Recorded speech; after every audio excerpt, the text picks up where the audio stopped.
Hello दोस्तों, मैं दीपक आप सभी का हमारे YouTube channel Pankaj academy online पर स्वागत करता हूं। आज हम पढ़ने वाले हैं कक्षा 10 के अध्याय 15 को, चैप्टर 15 हमारा पर्यावरण। देखिए हम सब जानते हैं पर्यावरण सबसे काफ़ी सब लोग परिचित हैं। इस शब्द का प्रयोग टेलीविज़न समाचार पत्रों में हम आसपास के लोगों द्वारा प्राय किया जाता है।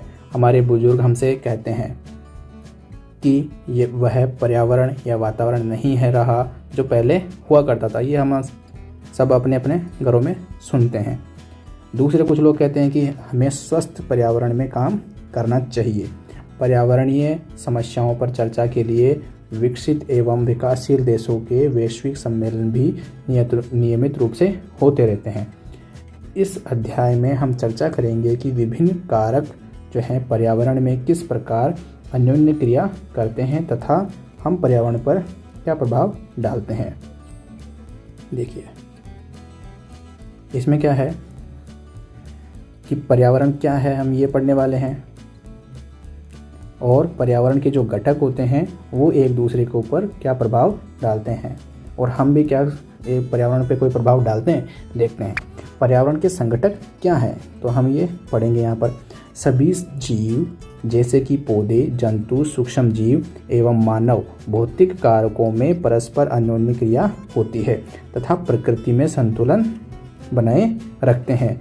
किसी क्षेत्र के सभी जीव तथा वातावरण के अजैव कारक संयुक्त रूप से पारितंत्र बनाते हैं।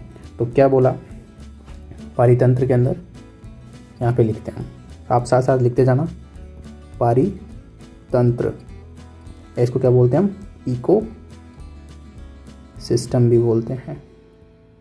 अब ये पारितंत्र क्या है, दो पदार्थ जो संगठक हो गए इसके, कौन कौन से, इसके अंदर जैसा लिखा है हमें थोड़ा सा इसको अच्छे से क्लासिफाई करेंगे। जैविक एवं अजैविक, ठीक है।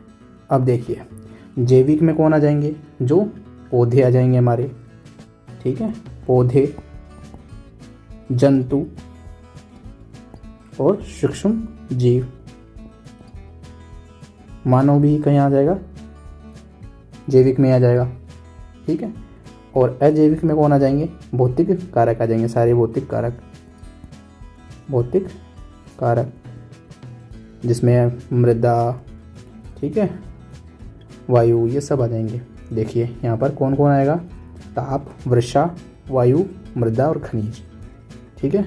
तो क्या क्या लिखेंगे यहाँ पे, ताप, मृदा, वायु और खनिज, ये सारे क्या हैं, अजैविक कारकों में आ जाएंगे। अब देखिए उदाहरण के लिए यदि आप बगीचे में जाएं तो आपको विभिन्न प्रकार के पौधे जैसे घास, वृक्ष, गुलाब, चमेली, सूर्यमुखी जैसे फूल वाले सजावटी पौधे तथा मेंढक, कीट, पक्षी ऐसे जंतु दिखाई देंगे। ये है सभी सजीव परस्पर अन्योन्य क्रिया करते हैं, मतलब कुछ न कुछ इनके बीच क्रिया होती है। जैसे पौधों को कौन, मेंढक वगैरह खाएंगे, आदिवास में तो कुछ क्रिया होती है, तथा इनकी वृद्धि, जनन एवं अन्य क्रियाकलाप पारितंत्र के अजैव घटकों द्वारा प्रभावित होते हैं। इनकी जो वृद्धि होगी, जैसे पेड़ पौधों की वृद्धि होगी तो वहाँ की मिट्टी, वहाँ के जो है तापमान, ठीक है, वहाँ का वायु, ये सब क्या करेंगे, उसको प्रभावित करेंगे कि वो कितने वृद्धि करेंगे या नहीं करेंगे। सेम कहाँ होता है, जो जंतु होते हैं उनका ऊपर भी क्या प्रभाव पड़ता है। अतः एक बगीचा एक पारितंत्र है। आपसे पूछा जा सकता है कि एक बगीचा पारितंत्र है या नहीं है, तो बिल्कुल है। वन, तालाब, झील पारितंत्र के अन्य प्रकार हैं। तो ये भी क्या है, अगर आपसे पूछा जाए कि पारितंत्र के 4 उदाहरण लिखिए तो आप इनका नाम लिख सकते हैं। ये प्राकृतिक पारितंत्र हैं, जबकि बगीचा तथा खेत क्या है, मानव पारितंत्र हैं। यहाँ क्या मतलब आ गया समझ में कि पारितंत्र को हम 2 भागों में बांट सकते हैं। 2 प्रकार के पारितंत्र हो सकते हैं, ठीक है, उत्पत्ति के आधार पर। तो पारितंत्र क्या हो गए, 2 प्रकार के हो गए। कौन कौन से हो गए, देखिए यहाँ पर, एक तो हो गए प्राकृतिक और एक हो गए कृत्रिम या फिर मानव निर्मित। प्राकृतिक में कौन कौन से आ जाएंगे, जो है वन, तालाब, झील, ये सब क्या आ जाएंगे, प्राकृतिक में आ जाएंगे।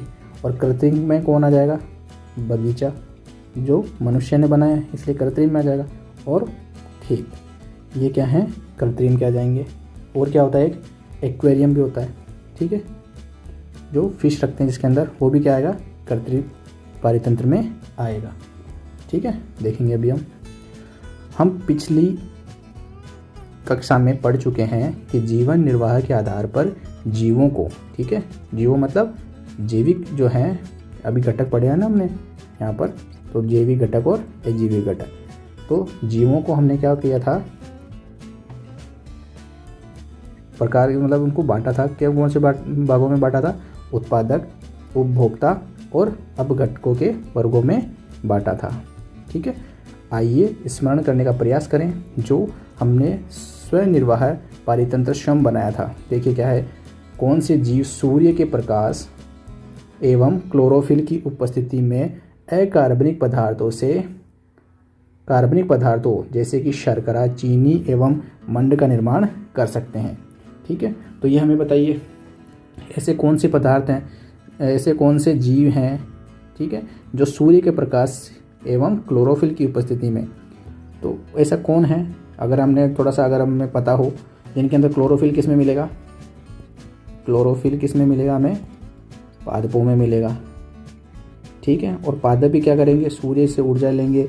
ठीक है, और अकार्बनिक पदार्थों को लेकर क्या बनाएंगे, शर्करा बनाएंगे।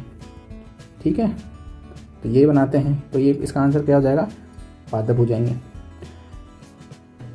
एवं निर्माण स्टार्च का निर्माण करते हैं।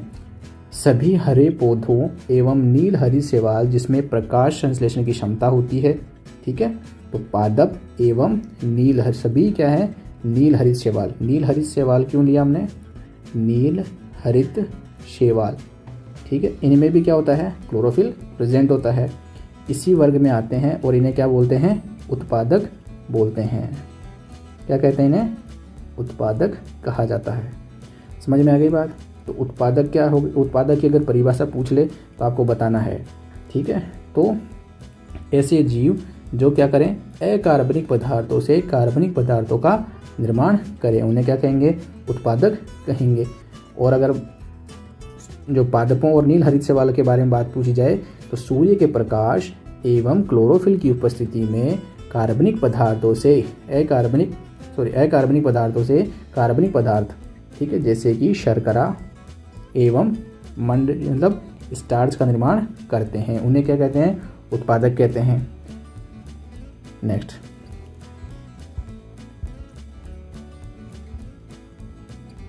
देखिए यहां पर आप संभवतः आपने एक जल जीवशाला, ये जल जीवशाला कुछ नहीं है, एक्वेरियम है।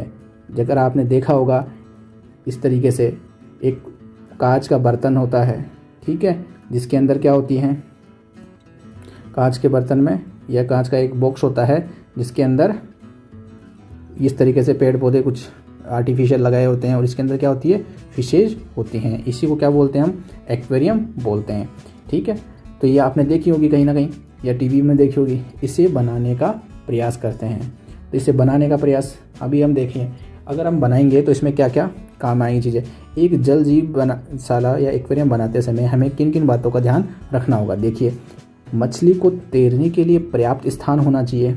ठीक है, एक बड़ा जार ले सकते हैं उसके लिए हम। ठीक है, और बड़े जार ले लिया हमने, जार ले लिया तो अब क्या चाहिए, उसमें पानी भी होना चाहिए, मछली के लिए पानी ज़रूरत होगा। और क्या ज़रूरी होगा, ऑक्सीजन ज़रूरत होगी, और उसके लिए खाने का प्रबंध भी होना चाहिए। हम एक वायु पंप, ठीक है, द्वारा ऑक्सीजन पंप उसमें लगा सकते हैं। तो इसके अंदर क्या होगा, बाहर से क्या होगा, एक पंप लगा देंगे, ठीक है, एक पाइप द्वारा। तथा मछली का भोजन बाजार में उपलब्ध होता है, वो हम इसको प्रोवाइड कर देंगे। यदि हम इसमें कुछ पौधे लगा दें तो यह एक क्या होगा, स्वनिर्वाह।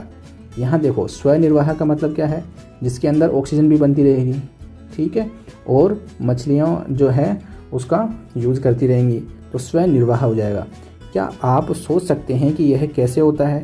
तो पौधे क्या बनाएंगे, ऑक्सीजन बनाएंगे। आ रही बात समझ में। और जो फिशेज हैं, जो मछलियां हैं, वो भी क्या करेंगी, उनको खाने में यूज करेगी। एक जल जीवशाला मानव निर्मित पारितंत्र का क्या है, उदाहरण है। तो ये लाइन आपको हमेशा याद रखनी है कि जो एक्वेरियम है वो क्या है, एक कृत्रिम पारितंत्र है, मानव निर्मित पारितंत्र है। क्या हम जल जीवशाला बनाने के उपरांत इसे ऐसे ही छोड़ सकते हैं क्या? बिल्कुल नहीं।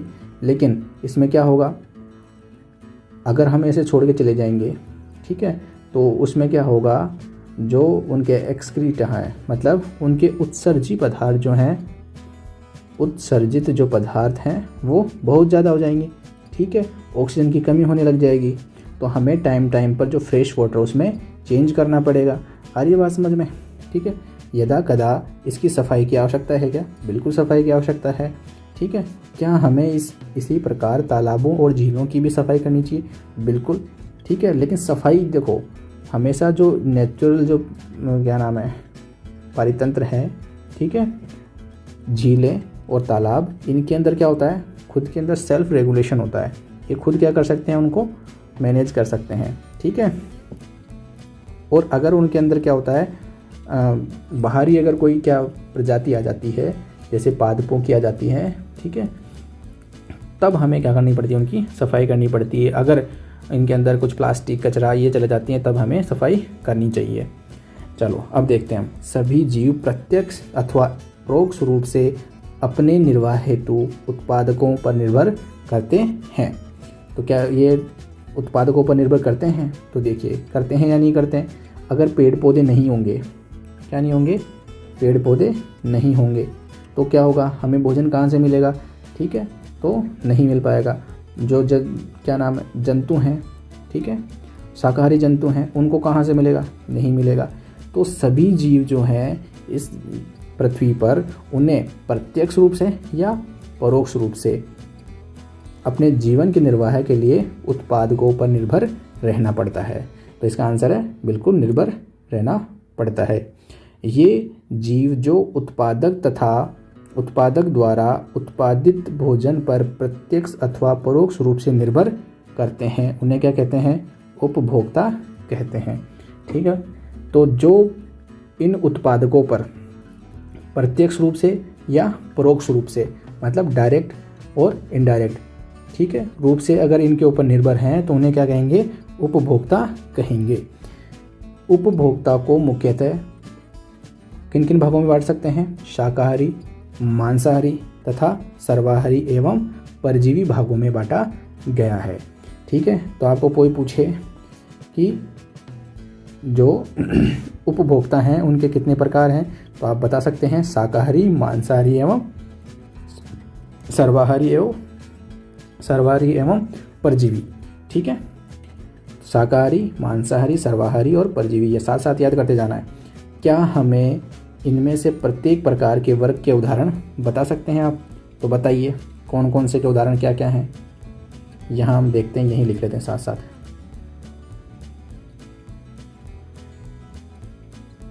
देखो,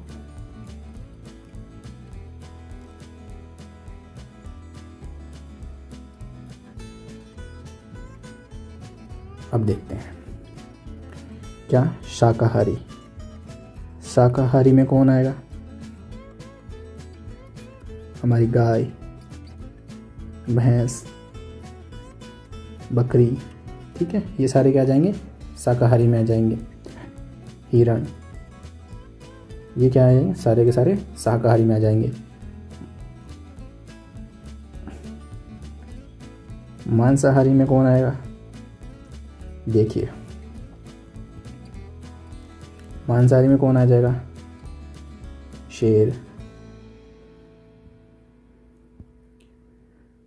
चीता, बाघ, ये सारे किस में आ जाएंगे, मांसाहारी में आ जाएंगे, ठीक है। और सर्वाहारी, ठीक है, सर्वाहारी सर्वाहारी में कौन आएगा, मानव आ जाएगा, ठीक है, सर्वहारी में मानव आएगा। ठीक, और कौन आ सकता है? कौवा आ सकता है। देखिए आगे और आता है परजीवी। परजीवी, परजीवी के उदाहरण हमें ऐसा याद रखना है। ठीक है, देखो कौन कौन से हो सकते हैं परजीवी। आपने जो है 9th क्लास में पढ़ा होगा, क्या हो सकते हैं उसमें? एस्कलमेंथीज, प्लेटिहेल्मिंथीज, ये चीज़ें हमने पढ़ी हैं। ठीक है, तो वो सारे के सारे क्या होते हैं? परजीवी होते हैं। फिर भी हमें नाम याद रखना है, अमरबेल। ठीक है, अमरबेल ये क्या है? परजीवी होती है।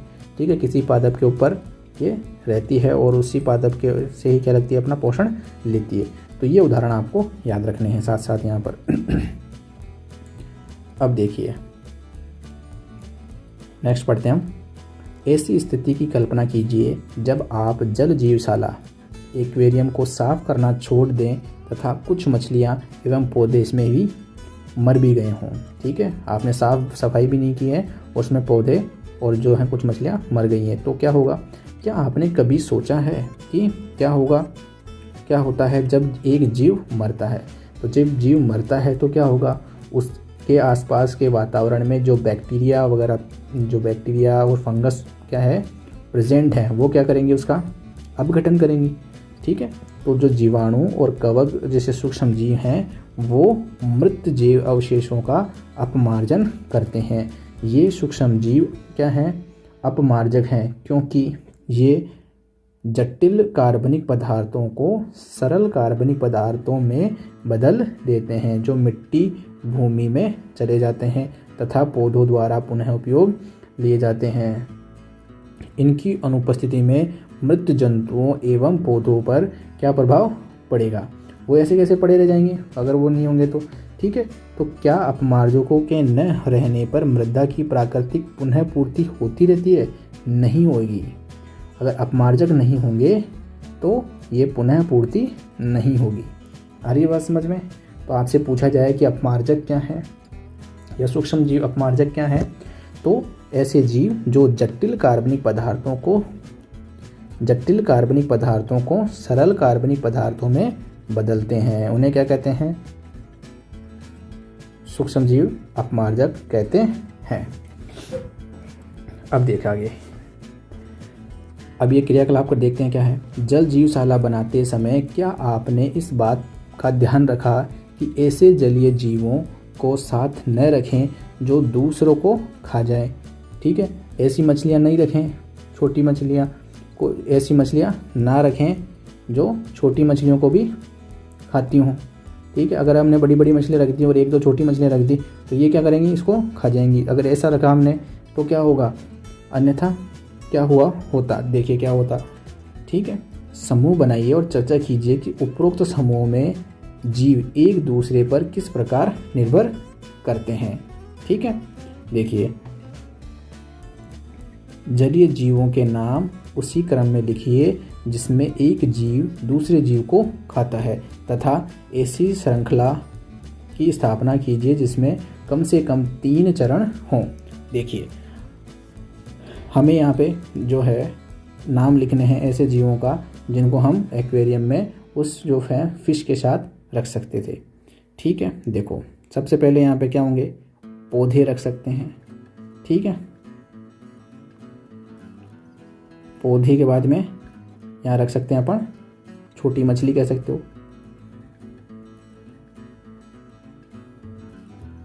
छोटी मछली। ठीक है, और यहाँ पर बड़ी जो है मांसाहारी मछलियाँ हैं वो रख दी हमने। तो अभी देखो, क्या आप किसी एक समूह को सबसे अधिक महत्व का मानते हैं और क्यों? और क्यों? अगर मानते हैं तो क्यों, और क्यों नहीं मानते हैं तो भी क्यों? देखिए क्या होगा, अगर इस तरीके से हमने रखा तो क्या होगा? बड़ी मछलियाँ क्या करेंगी? इन छोटी मछलियों को खा जाएगी और ये छोटी मछलियाँ क्या हो जाएंगी? ख़त्म हो जाएंगी। और ये छोटी मछलियाँ जब ख़त्म हो जाएगी तो इन बड़ी मछलियों को जो है जो भोजन कहाँ से मिलेगा? अगर ये नहीं मिलेगा, इनको भोजन नहीं मिलेगा तो ये भी ख़त्म हो जाएंगी। भोजन बिना भूख के, तो भूख अगर इनकी शांत नहीं होगी, इनको ऊर्जा नहीं मिलेगी तो ये खुद भी ख़त्म हो जाएंगी। हर ये बात समझ में? और फिर क्या होगा? इन पौधों पर कोई नियंत्रण नहीं होगा, बहुत ज़्यादा ग्रो कर जाएंगे, इनकी वृद्धि हो जाएगी।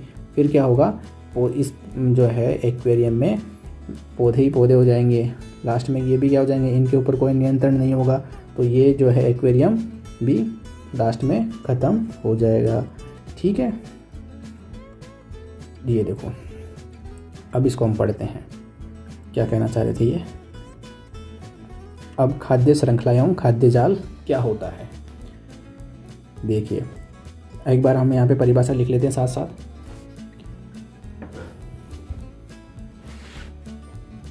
पारितंत्र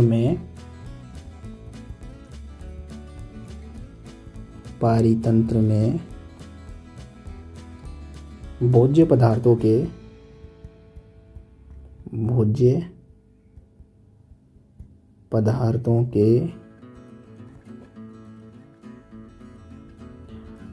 स्थानांतरण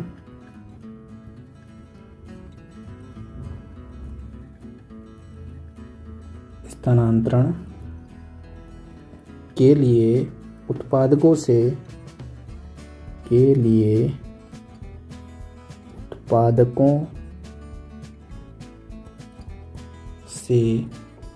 उपभोक्ताओं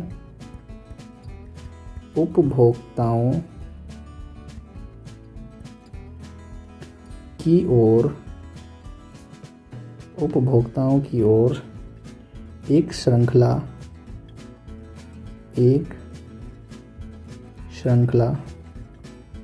बनती है, जिसे खाद्य श्रृंखला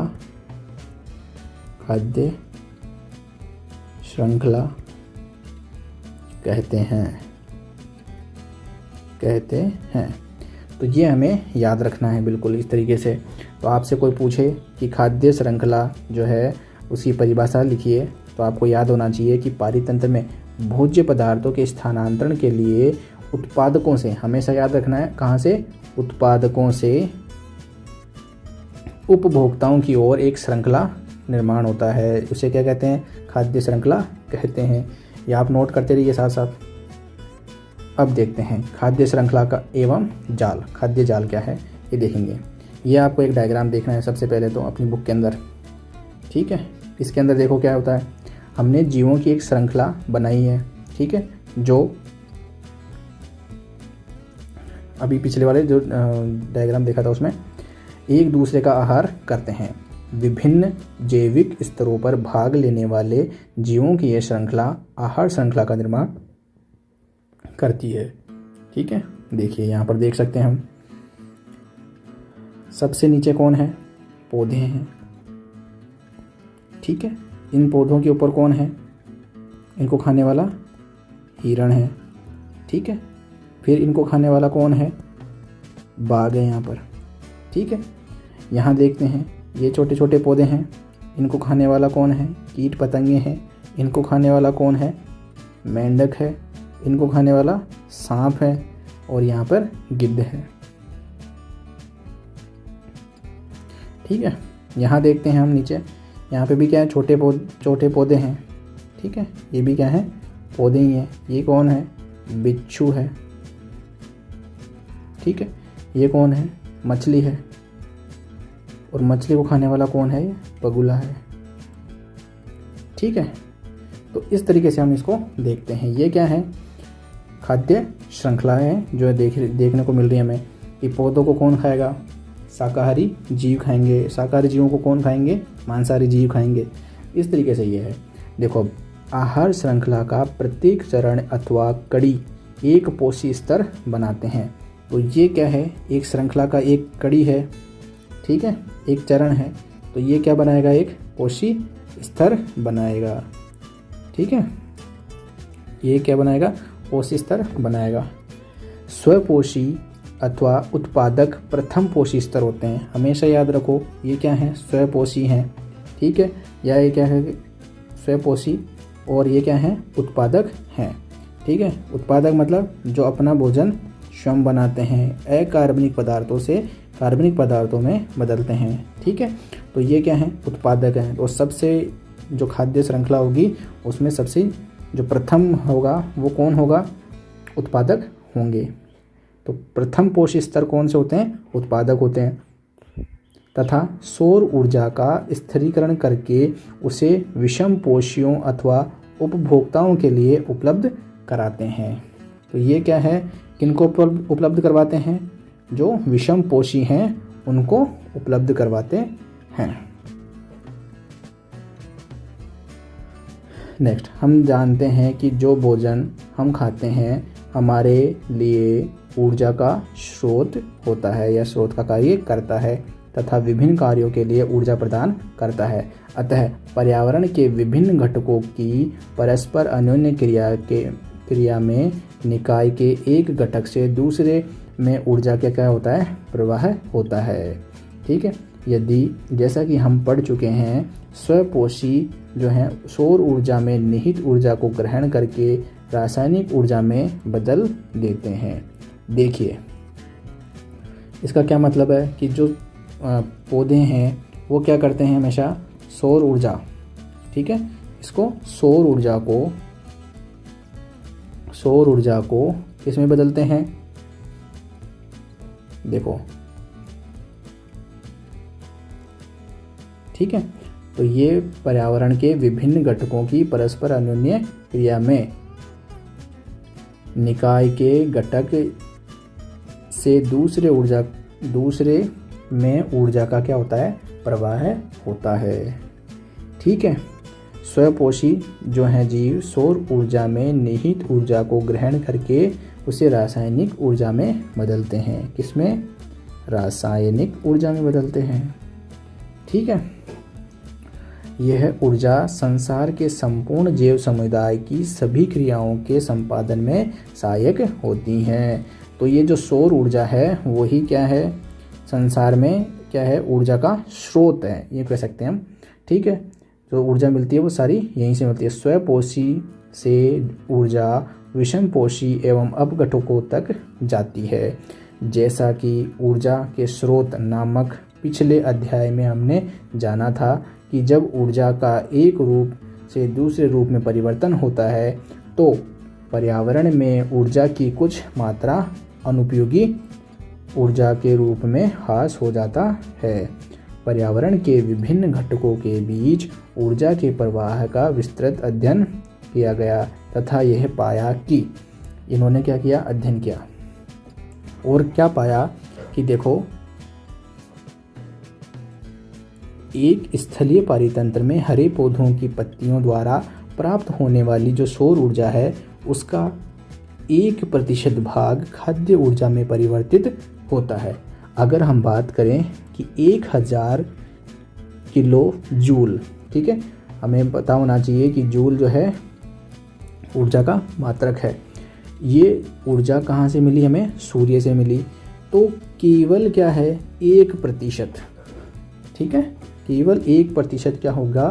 पौधों के जो है खाद्य ऊर्जा में रूप में परिवर्तित कर पाएंगे। ठीक है। तो इसका 1000 का 1% ये हमें निकालना आना चाहिए। ठीक है। 1000 मल्टीप्लाइड बाई 1/100। ठीक है। तो 1% निकाल लिया हमने, तो कितना आएगा? 10 किलो जूल। अब देखिए आगे, तो यहाँ जो पौधों में ऊर्जा आएगी वो कितनी आएगी? 10 किलो जूल ही आएगी। ठीक है। तो 99% जो है ऊर्जा उसका क्या हो जाएगा? ह्रास हो जाएगा। जब हरे पौधे प्राथमिक उपभोक्ता द्वारा खाए जाते हैं, ऊर्जा की बड़ी मात्रा का पर्यावरण में ऊष्मा के रूप में ह्रास होता है। कुछ मात्रा का उपयोग पाचन में, विभिन्न जैव कार्यों में, वृद्धि एवं जनन में होता है। ठीक है। खाए हुए भोजन की मात्रा का लगभग 10% ही जैव मात्रा में बदल पाता है तथा अगले स्तर के उपभोक्ताओं को उपलब्ध हो पाता है। तो अब जब ये जो हैं पौधे, इनको कौन खाएगा? या जो शाकाहारी जो जीव हैं, ठीक है, जैसे गाय भैंस, ये खाएंगे। तो इनमें कितनी प्रतिशत ऊर्जा जाएगी? केवल 10% ऊर्जा जाएगी। ठीक है। तो 10 का भी हम 10% निकालेंगे तो कितना आ जाएगा? यहाँ देखो, 10 मल्टीप्लाइड बाई 100 तो कितना आएगा? 0.1। ठीक है। तो शाकाहारी जीवों में 0.1 किलो जूल क्या है, ऊर्जा जाएगी। ये काफ़ी बार पूछा जाता है, आपको याद रहना चाहिए। अतः हम कह सकते हैं कि प्रत्येक स्तर पर उपलब्ध कार्बनिक पदार्थों की मात्रा का औसतन 10% ही उपभोक्ता के अगले स्तर पर पहुंचता है। ठीक है, तो एक स्तर से दूसरे स्तर पर ऊर्जा कितने प्रतिशत जाती है, केवल 10% ऊर्जा ही पहुंचती है। क्यों? क्योंकि उपभोक्ता के अगले स्तर के लिए ऊर्जा की आवश्यकता बहुत कम मात्रा में उपलब्ध हो पाती है।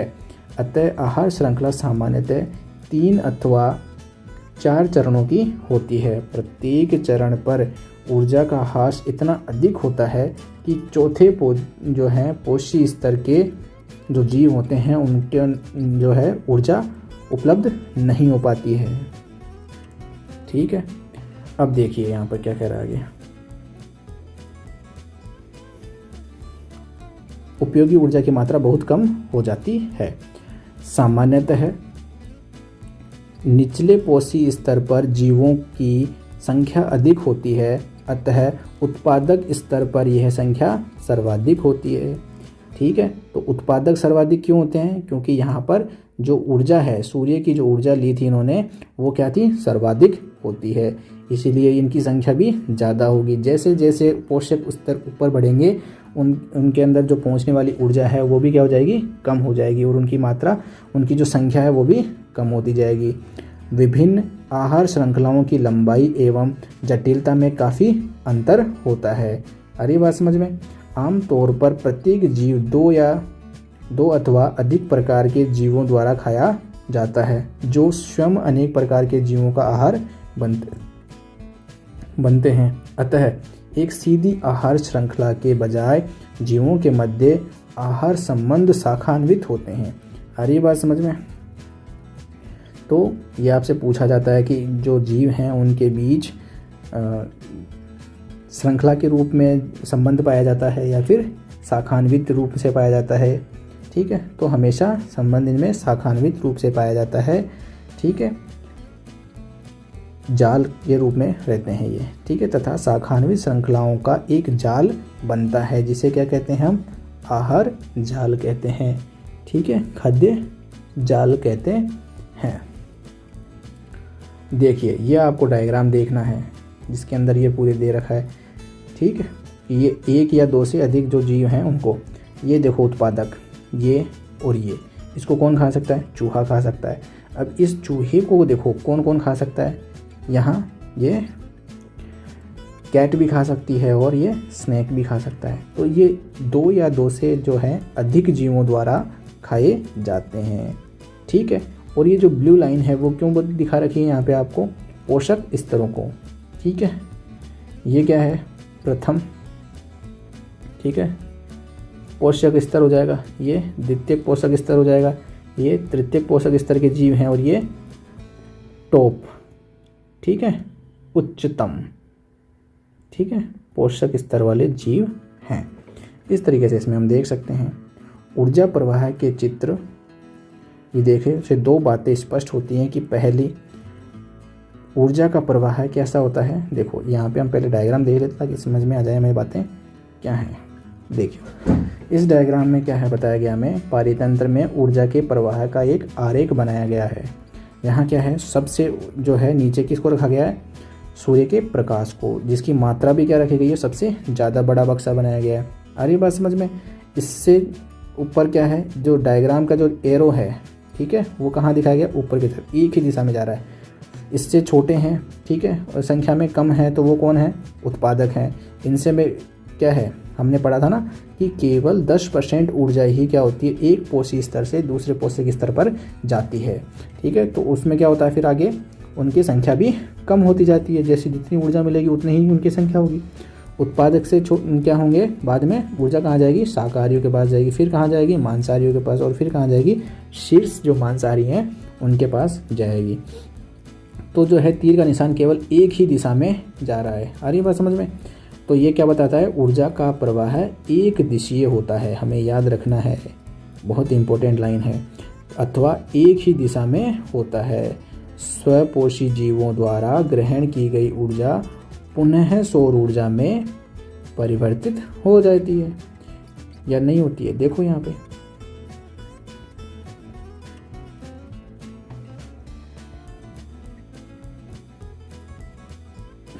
ये क्या कह रहे हैं, स्वपोषी जीवों द्वारा ग्रहण की गई ऊर्जा पुनः सौर ऊर्जा में, इन्होंने जो है उत्पादकों ने अगर कोई ऊर्जा ले ली है वो क्या वापस सौर ऊर्जा में परिवर्तित होगी क्या?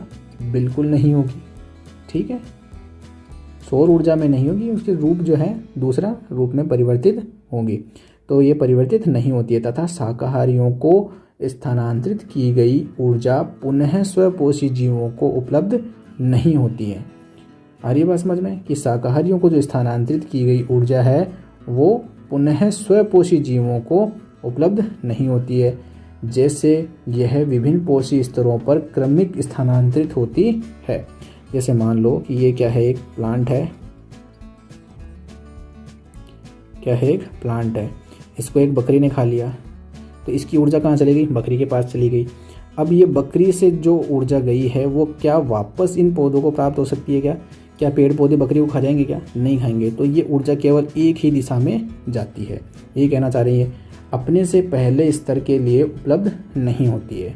ठीक है, ये जो बकरी से पहले का जो पोषक स्तर कौन होगा? उत्पादक, मतलब पेड़ पौधे होंगे, तो उनको वापस वो ऊर्जा नहीं मिलेगी।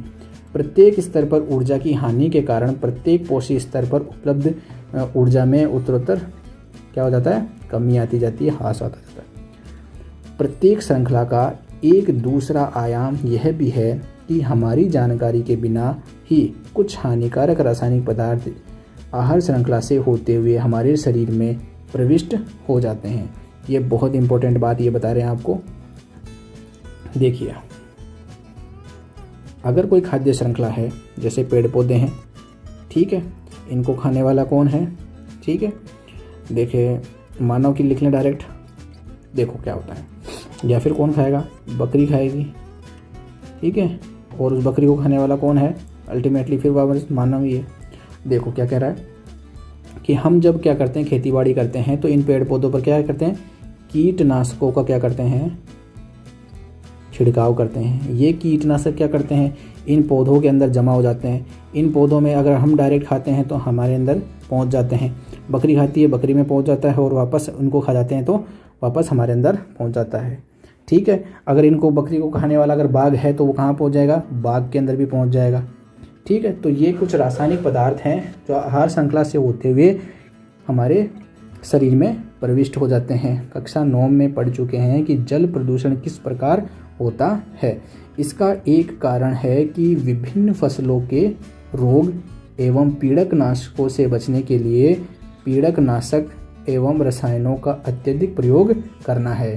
ये रसायन बहकर मिट्टी में अथवा जल स्रोतों में चले जाते हैं। ठीक है, ये खेतीबाड़ी में जो हम यूज कर रहे हैं, ये कीटनाशक कहाँ चले जाएंगे? मिट्टी में और उसके आसपास के जो जल स्रोत हैं। मतलब यहाँ जब हम जो है खेती कर रहे थे तो आसपास का जो क्या होगा? बारिश आएगी, आसपास के तालाब जो हैं, झीलें हैं, वहाँ पर ये बहकर चले जाएंगे, यहाँ इकट्ठे हो जाएंगे ये कीटनाशक, और यहाँ का जो जलीय जीव थे उनको भी ये खतरा पैदा करेंगे। ठीक है, मिट्टी से इन पदार्थों का पौधों द्वारा जल एवं खनिजों के साथ साथ अवशोषण हो जाता है। और अगर ये क्या हुआ, यहीं पे पड़े रहे इसी खेत में, तो क्या होगा? इन पौधों जो उगा रखे थे हमने, उनके अंदर ये पहुंच जाएंगे तथा जलाशयों, और क्या होगा? इनके अंदर पहुंचकर वापस मानव में पहुंच जाएंगे, या फिर बहकर कहाँ चले जाएंगे? जलाशयों में। जलाशयों से यह जलीय पौधों एवं जंतुओं में प्रवेश कर जाते हैं। यह केवल एक तरीका है जिससे वे आहार श्रृंखला में प्रवेश करते हैं, क्योंकि ये पदार्थ अजैव क्या है? निम्नीकृत हैं। ये अब हमें याद रहना चाहिए कि क्या है? अजैव निम्नीकृत है। अब ये क्या होता है अजैव निम्नीकृत? अजैव निम्नीकृत क्या होता है? ऐसे पदार्थ, अजैव निम्नीकृत क्या है? ऐसे पदार्थ, ऐसे जिनको सूक्ष्म जीव क्या नहीं कर सकते? छोटे पदार्थों में छोटे अहानिकारक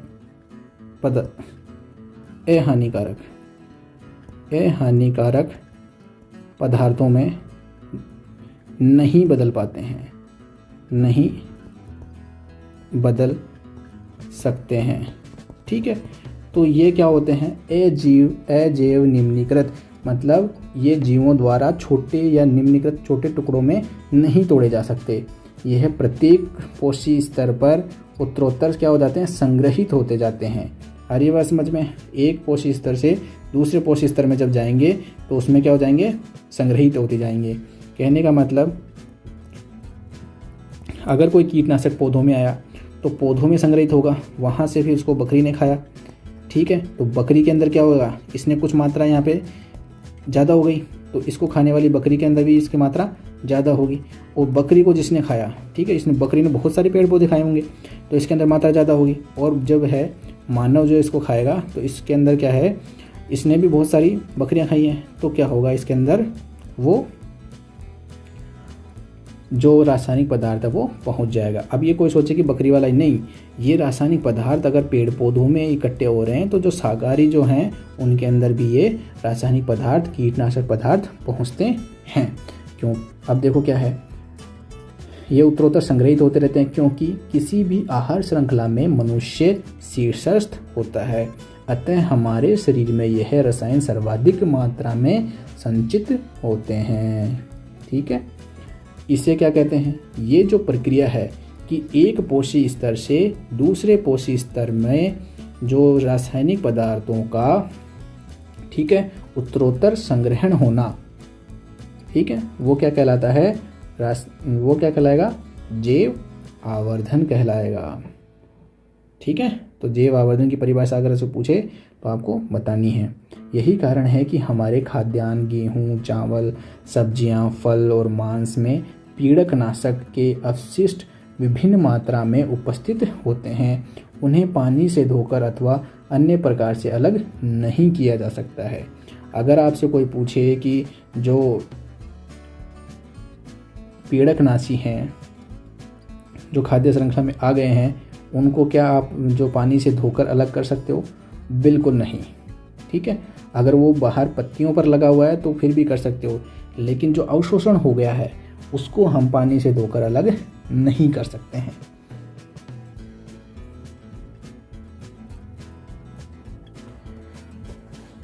तो अब हम देखते हैं समाचार पत्रों में क्रियाकलाप 15.3 क्या है इसके अंदर। समाचार पत्रों में तैयार खाद्य सामग्री तथा अथवा भोज्य पदार्थों में पीड़क एवं रसायनों की मात्रा के विषय में प्रायः समाचार पत्रों में छपते रहते हैं। ठीक है, तो आप ये आपने भी पढ़ा होगा, कुछ राज्यों ने इन पदार्थों पर रोक भी लगा दी है। इस प्रकार की रोक के औचित्य पर चर्चा कीजिए। क्या रोक ये सही है? बिल्कुल, हमें ऐसे जो पीड़कनाशी, जो रसायनों वाले भोज्य पदार्थ हैं उनके ऊपर रोक लगानी चाहिए, क्योंकि इससे क्या होगा, अगर नहीं लगाएंगे तो ये लोगों के जो है जीवन को प्रभावित करेगा, उनके पेट में जाएगा और क्या होगा, उनमें बीमारियां फैलेगी। अरे बात समझ में? आपके विचार में इन खाद्य पदार्थों में पीड़कनाशियों का स्रोत क्या है? इन पीड़कनाशियों का स्रोत कहाँ से आएंगे? ये हमने यूज किए हैं कहाँ पर?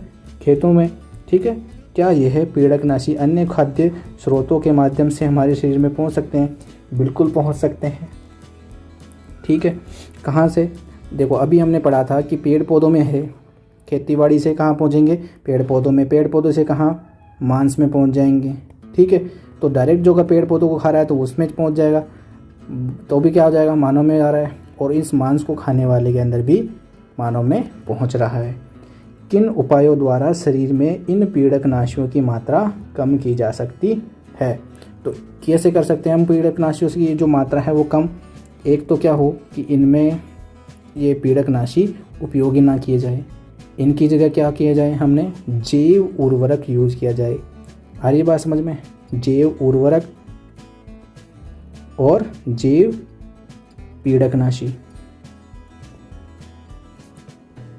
पीड़कनाशी यूज किए जाए। ठीक है, तो यहाँ जब मात्रा कम होगी तो क्या होगा, जो मांस है उसमें भी कम आएगा और जो मानव डायरेक्ट खा रहे हैं, शाकाहारी हैं, उनमें भी कम मात्रा आएगी। और क्या करें, इनके उपयोग क्या है, ऐसे जो हैं अगर हमें यूज करने ही हो तो ऐसे जो हैं पीड़कनाशियों का उपयोग किया जाए जो कम से कम जो क्या हों उनमें अवशोषित होते हों। ठीक है, देखिए आगे। हमारे क्रियाकलाप पर्यावरण को किस प्रकार प्रभावित करते हैं? क्या हमारे जो है कुछ जो हम क्रियाएं करते हैं सारे दिन में वो भी क्या पर्यावरण को प्रभावित करती हैं? देखते हैं। हम सब पर्यावरण के समेकित मतलब उसका ही एक भाग हैं। ठीक, पर्यावरण में परिवर्तन हमें प्रभावित करते हैं तथा हमारे क्रियाकलाप या गतिविधियां हमारे चारों ओर के पर्यावरण को प्रभावित करती हैं। कक्षा 9 में हमने पढ़ा है कि हमारे क्रियाकलाप पर्यावरण को किस प्रकार प्रभावित करते हैं। इस भाग में हम पर्यावरण संबंधी 2 समस्याओं के विषय में चर्चा करेंगे। कौन कौन सी 2 समस्याओं को पढ़ेंगे हम? ओजोन परत का अपक्षय होना और अपशिष्टों के निपटान के बारे में पढ़ेंगे। तो सबसे पहले पढ़ेंगे हम ओजोन परत का क्षरण।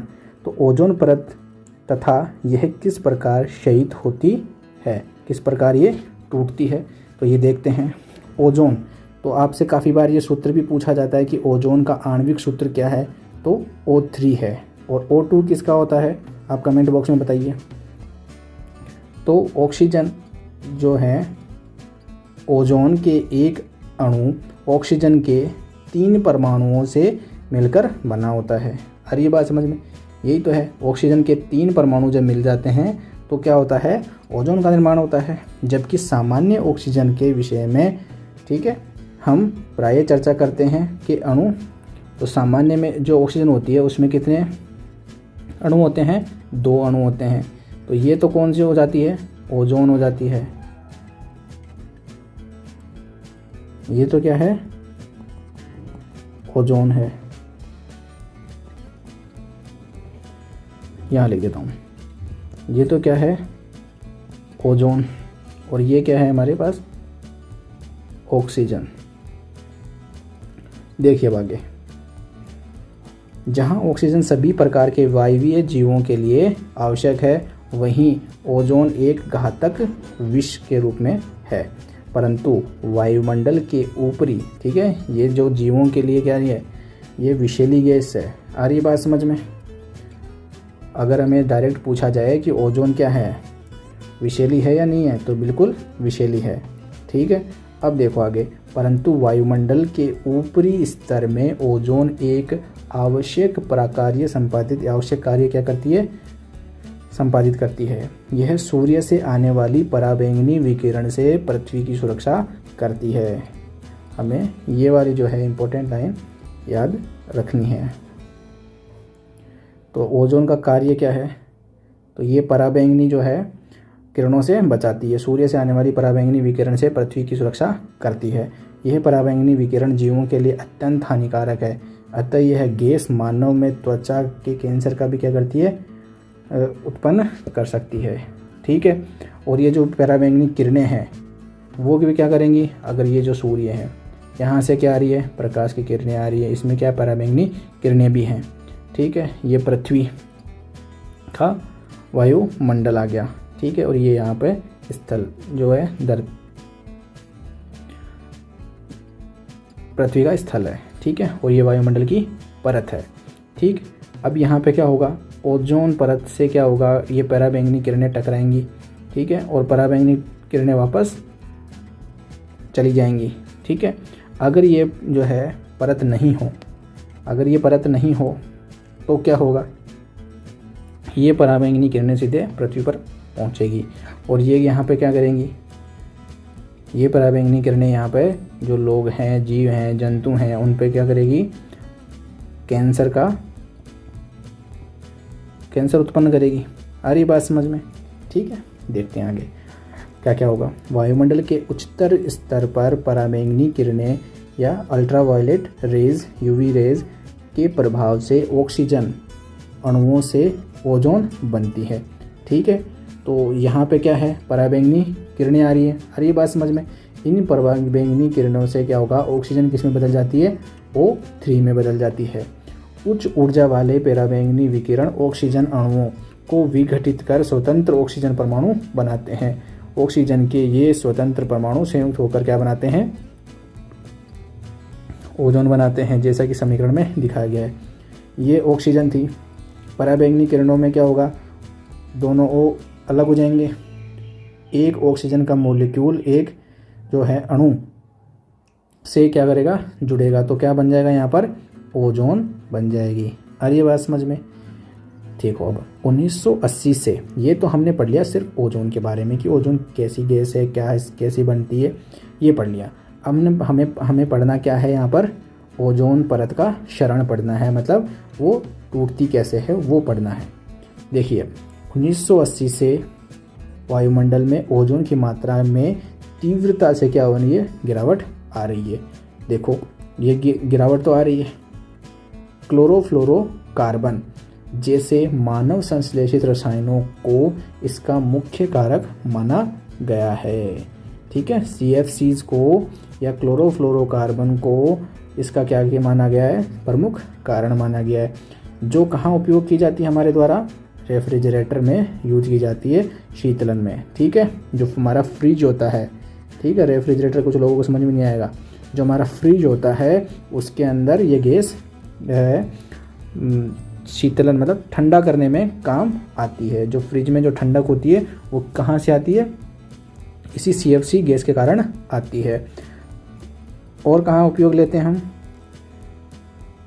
CFC को अग्निशमन के लिए किया जाता है। अग्निशमन मतलब जो फायर ब्रिगेड वाले, जो आग बुझाने वाले आते हैं, ठीक है, आग बुझाने वाली गैसों के रूप में भी इसका उपयोग किया जाता है। ठीक है, 1987 में संयुक्त राष्ट्र पर्यावरण कार्यक्रम UNEP, यह आपको याद रखना है। ठीक है, तो संयुक्त राष्ट्र पर्यावरण कार्यक्रम UNEP में सर्वानुमति से CFC के उत्पादन को 1986 के स्तर पर ही सीमित रखा जाए। तो आपको ज़्यादा कुछ नहीं, इतना ही याद रखना है इसके अंदर, ये UNEP की फुल फॉर्म क्या होती है। ठीक है, आपके यहाँ कुछ ज़्यादा पूछेंगे नहीं, लेकिन आपको ये ज़रूर पता होना चाहिए UNEP की फुल फॉर्म क्या है। तो संयुक्त राष्ट्र पर्यावरण कार्यक्रम। ठीक है, इसमें क्या किया गया था, इस जो क्लोरोफ्लोरोकार्बन है उसकी मात्रा पर नियंत्रण लगाया गया था। ठीक है, चलो अब यह अनिवार्य है कि दुनिया भर की सभी विनिर्माण जो कंपनियां हैं वो CFC रहित क्या बनाए, बिना CFC वाले क्या बनाए, फ्रिज बनाए। अब देखो क्या कह रहा है, पुस्तकालय, इंटरनेट तथा समाचार पत्रों से पता लगाइए कि कौन से रसायन जो हैं ओजोन परत के अपक्षय के लिए उत्तरदायी हैं। ठीक है, तो कौन कौन से हैं देखिए। तो अभी तो एक तो हम नहीं पढ़े यहाँ पे, CFC है। पता लगाइए कि इन पदार्थों के उत्पादन या उत्सर्जन के नियमन हेतु संबंधित कानून ओजोन क्षरण कम करने में कितने सफल रहे हैं। क्या पिछले वर्षों में कुछ ओजोन छिद्र के आकार में कुछ परिवर्तन आया है? बिल्कुल, अभी तक वृद्धि होती जा रही है, ऐसा कोई विशेष परिवर्तन नहीं देखने को मिला है हमें। अब देखते हैं आगे, कचरा प्रबंधन। ठीक है, ओजोन का हमने पढ़ लिया, अब बात करते हैं कचरा प्रबंधन क्या है। अपनी दैनिक गतिविधि में हम बहुत से ऐसे पदार्थ उत्पादित करते हैं जिन्हें फेंकना पड़ता है। इन्हें क्या कहते हैं, अपशिष्ट।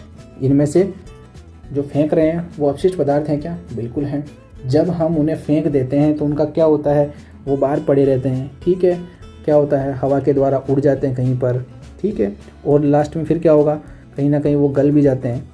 आइए इन प्रश्नों का उत्तर जानने के लिए हम निम्न क्रियाकलाप करते हैं। देख क्या क्या क्रियाएं कर रहे हैं। देखो, अपने घर से कचरा इकट्ठा करना है आपको। इसमें पूरे दिन में उत्पन्न कूड़ा कचरा, जैसे कि क्या क्या हो सकता है, हमारे घर में से क्या क्या कूड़ा निकलेगा।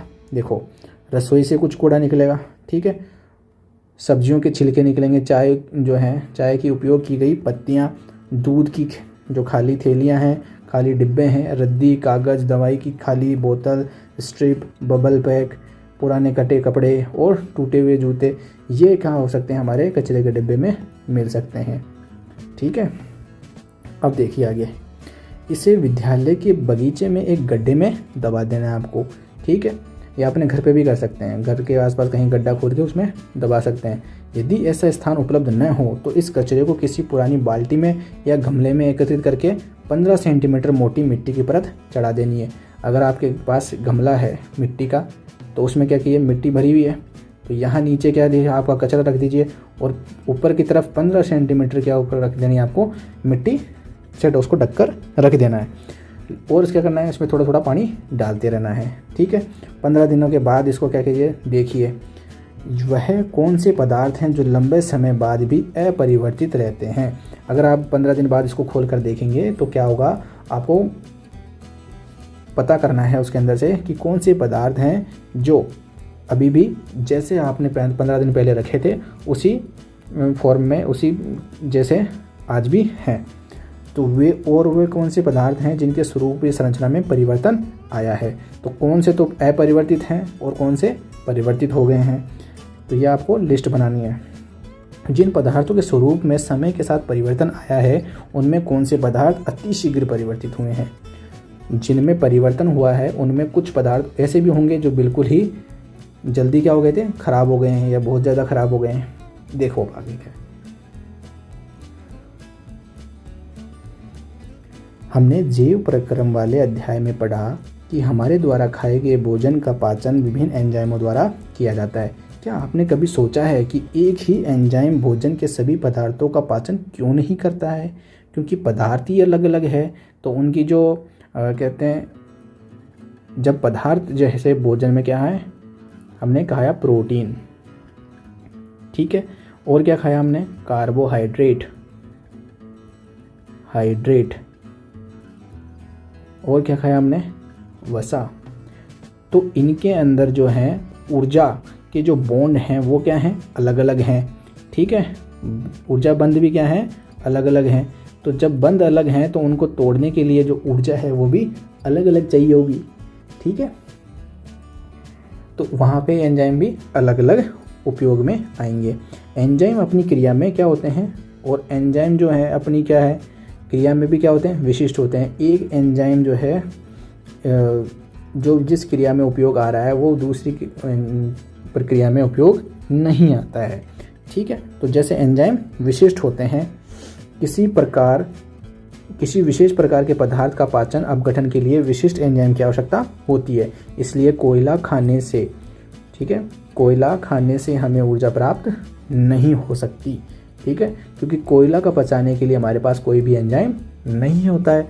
इसी कारण बहुत से मानव निर्मित पदार्थ जैसे कि प्लास्टिक का अपघटन जीवाणु अथवा दूसरे मृत जीवियों द्वारा नहीं हो सकता है।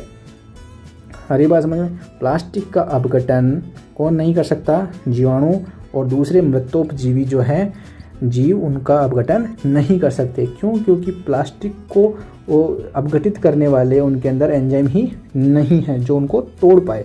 इन पदार्थों पर भौतिक प्रक्रम जैसे कि ऊष्मा, ताप, दाब का प्रभाव होता है, परंतु सामान्य अवस्था में ये लंबे समय तक पर्यावरण में बने रहते हैं। आ रही बात समझ में? तो प्लास्टिक के बारे में बात कर रहे हैं ये लोग कि प्लास्टिक में ये लंबे समय तक क्या होगी, वातावरण में बनी हुई रहती है। अब देखते हैं आगे, वे पदार्थ जो जैविक प्रक्रम द्वारा अपघटित हो जाते हैं, ठीक है, वो क्या कहलाते हैं, जैव निम्नीकरणीय कहलाते हैं। जैव प्रक्रम द्वारा अपघटित मतलब सरल कार्बनिक पदार्थों में टूट जाते हैं, उन्हें क्या कहते हैं, जैव निम्नीकरणीय। और अगर हम ये कहें कि नहीं टूट पाते हैं तो उन्हें क्या कहेंगे, जैव अनिम्नीकरणीय।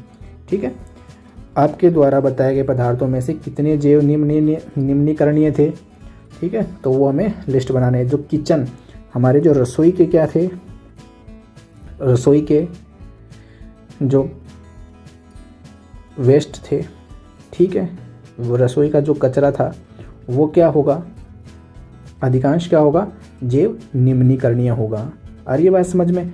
क्योंकि फल, सब्जियां, ठीक है, दूध, ये सब क्या है, जीवों से हमें प्राप्त हुए हैं।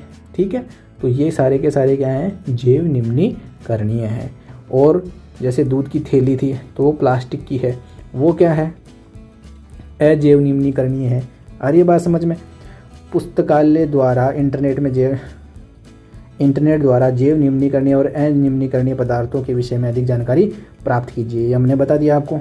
अजैव निम्नीकरणीय पदार्थ कितने समय तक पर्यावरण में बने रह सकते हैं? तो कुछ पदार्थ तो क्या होंगे, हजारों सालों तक भी वहीं पड़े रहते हैं। ठीक है। जैव निम्नीकरणीय प्लास्टिक उपलब्ध है। इन पदार्थों के विषय में और अधिक जानकारी प्राप्त कीजिए और पता लगाइए कि उनसे पर्यावरण को हानि हो सकती है या नहीं हो सकती है। जैव निम्नीकरणीय प्लास्टिक भले ही उपलब्ध है हमें, लेकिन हमें अभी तक भी वो इतना प्रचलन में नहीं है। दूसरा, इतने बड़े रूप में हमने अभी तक उसको लागू नहीं किया है। अब देखिए आगे क्या कारण है कि कुछ पदार्थ जैव निम्नीकरणीय होते हैं और कुछ अजैव निम्नीकरणीय होते हैं।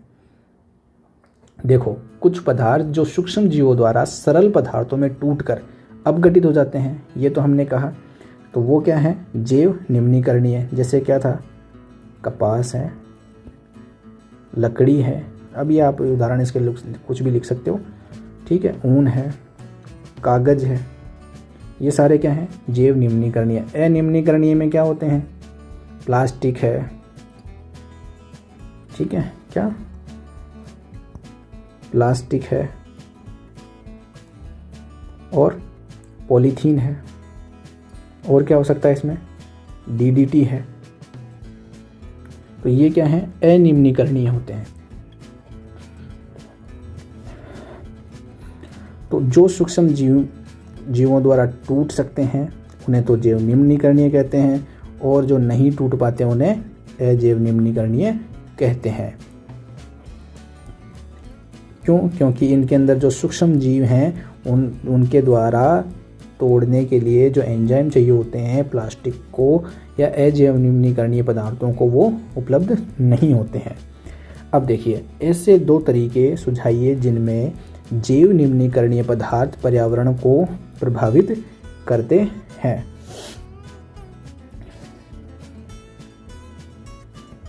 देखो क्या है, जैव निम्नीकरणीय पदार्थों की अपघटन प्रक्रिया के दौरान क्या क्या होगा इसके अंदर। अगर आपने देखा कि अगर कोई जानवर मर जाता है तो क्या होगा, बदबू आती है और कुछ हानिकारक गैसें भी निकलेंगी। ठीक है। अब देखो क्या है, अपघटन के दौरान वहाँ पर क्या होंगे, कुछ कीड़े मकोड़े भी पैदा होंगे। ठीक है। तो ये क्या हो गया यहाँ पर, ये पर्यावरण को प्रभावित कर रहे हैं। कुछ घातक बीमारियां भी हो सकती हैं।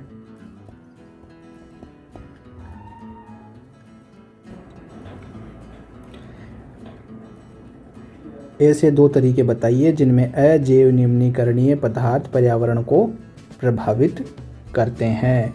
तो क्या है, जैसे हमें याद रखना है, कौन सा, एक तो याद रखना है DDT। ठीक है। और प्लास्टिक तो आपको पता ही है, DDT क्या करता है, ये कैंसर पैदा करता है बेटा। ठीक है, कैंसर पैदा करता है। और इनसे क्या होता है, कुछ ऐसे पदार्थ भी होते हैं जो क्या करते हैं, त्वचा का कैंसर, त्वचा में एलर्जी, ये भी क्या करते हैं, पैदा करते हैं। ठीक है। और जो अनिम्नीकरणीय पदार्थ हैं वो क्या है, जल का प्रदूषण भी पैदा करते हैं, क्योंकि जल में जाकर मिल जाएंगे तो जल प्रदूषण भी फैलाएंगे। ठीक है। देखो अब आगे, इस प्रक्रम में अपघटित नहीं होते हैं। ठीक है। जो जीवों द्वारा अपघटित नहीं होते हैं वो अजैव निम्नीकरणीय कहलाते हैं। यह पदार्थ सामान्यतः क्या होते हैं, इनर्ट मतलब अक्रिय होते हैं तथा लंबे समय तक पर्यावरण में बने रहते हैं तथा पर्यावरण के अन्य सदस्यों को हानि पहुंचाते हैं। किसी भी नगर एवं कस्बे में जाने पर चारों ओर कचरे के ढेर दिखाई जरूर देते हैं। किसी पर्यटन स्थल पर जाइए, हमें विश्वास है कि वहाँ पर बड़ी मात्रा में खाद्य पदार्थों की थैलियाँ इधर उधर फैली हुई दिख जाएंगी आपको। ठीक है। पिछली कक्षाओं में हमने स्वयं द्वारा उत्पादित कचरे का निपटान के बारे में पढ़ा है। ठीक है। अब देखते हैं क्रियाकलाप क्या कह रहे हैं। पता लगाइए कि घरों में उत्पादित कचरे का क्या होता है, क्या किसी स्थान से इसे एकत्रित करने का कोई प्रबंध है क्या। ठीक है। तो कौन ले जाता है, नगर पालिका वाले आते हैं, वो लेके जाते हैं। ठीक है, पता लगाइए कि स्थानीय निकायों, पंचायतों, नगर पालिका, आवास कल्याण समिति द्वारा इनका निपटान किस प्रकार किया जाता है। ठीक है, क्या वे जैव अपघटित तथा अजैव अपघटित कचरे को अलग अलग करने की व्यवस्था है। कुछ जगह पर क्या है, जैव जो है अपघटित तथा अजैव अपघटित कचरे को अलग किया जाता है, और कहीं पर क्या है, दोनों को साथ में ही ले जाया जाता है। अब देखो, ये आपके घर की बातें हैं। ठीक है, आप पता करना कि जैव निम्नीकरणीय पदार्थ कौन कौन से थे आपके घर पे। ठीक है, प्रतिदिन कितना कचरा उत्पन्न होता है, और हमें इसमें कितना कचरा क्या था, जैव निम्नीकरणीय था और कितना अनिम्नीकरणीय था, और उसके निपटान कैसे कर सकते हैं। तो निपटान के जरूर हम यहाँ पे बात करेंगे। निपटान करने के लिए क्या है कि पहली बात तो हमें क्या करना है, जो कचरा उत्पन्न हो रहा है उसका क्या करें, हम अलग अलग रखें। ठीक है, जैव निम्नीकरणीय को अलग और अजैव निम्नीकरणीय को अलग रखें। ठीक है, और जब हम उसको अलग रखेंगे तो इसका जो ले जाने वाले हैं, ठीक है, तो वो क्या करेंगे, इसका आसानी से क्या करेंगे, अपघटन करवा पाएंगे। ठीक है, अब देखिए आगे। हमारी जीवन शैली में सुधार के साथ उत्पादित कचरे की मात्रा बहुत अधिक बढ़ गई है। हमारी अभिवृत्ति के परिवर्तन के लिए एक महत्वपूर्ण भूमिका निर्वाह करता है। हम प्रयोजन निवर्तनीय वस्तुओं का उपयोग करने लगे हैं। ठीक है, यूज एंड थ्रो जो वाली जो भी चीज़ें हैं उनका उपयोग करने लगे हैं। पैकेजिंग के तरीकों में बदलाव से अजैव निम्नीकरणीय वस्तु के कचरे में पर्याप्त वृद्धि हुई है। ठीक है, आपके विचार में इन सब का पर्यावरण पर क्या प्रभाव पड़ सकता है। बिल्कुल, ये गलत प्रभाव ही तो पड़ रहा है। सारा कचरा कहाँ से आ रहा है, इन्हीं तरीकों से तो आ रहा है। इस पर विचार कीजिए। देखो क्या है, रेलगाड़ियों में प्रयोजन कप, ठीक है, जो डिस्पोजेबल कप होते हैं वो क्या है। यदि आपने अपने माता पिता से पूछेंगे, सम्मत है, उन्हें याद होगा कि रेलगाड़ियों में चाय व कांच के गिलासों में पहले दी जाती थी, जो चाय वाले को वापस कर दिए जाते थे। अब क्या होता है, डिस्पोजल कप व गिलास के उपयोग को इस आधार पर बढ़ावा मिला कि वे स्वच्छ एवं स्वस्थकर हैं। उस समय किसी ने भी कल्पना नहीं की थी कि प्रतिदिन लाखों की संख्या में उपयोग किए जाने वाले इन कप का जो है इम्पैक्ट क्या होगा। कुछ समय पूर्व क्या होते थे, कुल्हड़ या मिट्टी के जो पात्र थे वो विकल्प के रूप में लाए गए, परंतु इस पर विचार नहीं किया गया कि इतनी बड़ी मात्रा में कुल्हड़ बनाने के लिए कितनी उर्वरक मिट्टी का उपयोग होगा। ठीक है, अब कागज के डिस्पोजेबल कप इस्तेमाल हो रहे हैं। आपके विचार में डिस्पोजल प्लास्टिक कप की अपेक्षा कागज के डिस्पोजल कप का इस्तेमाल के क्या लाभ हैं। इससे क्या होगा, अगर हम कुल्हड़ बना रहे हैं तो उससे क्या होगा, मिट्टी जो है हो रही है। ठीक है, मिट्टी उर्वरक जो मिट्टी का उपयोग हो रहा है वो नहीं होगा। आ रही बात समझ में, तो हम इतनी उर्वरक मिट्टी को बचा पाएंगे। दूसरा, जो प्लास्टिक जो है, प्लास्टिक क्या है, अजैव निम्नीकरणीय है। ठीक है, तो इससे भी हम क्या हो रहे हैं, बच पाएंगे। तो हमारे जो है डिस्पोजल कप क्या है, ज़्यादा यूजफुल रहेंगे।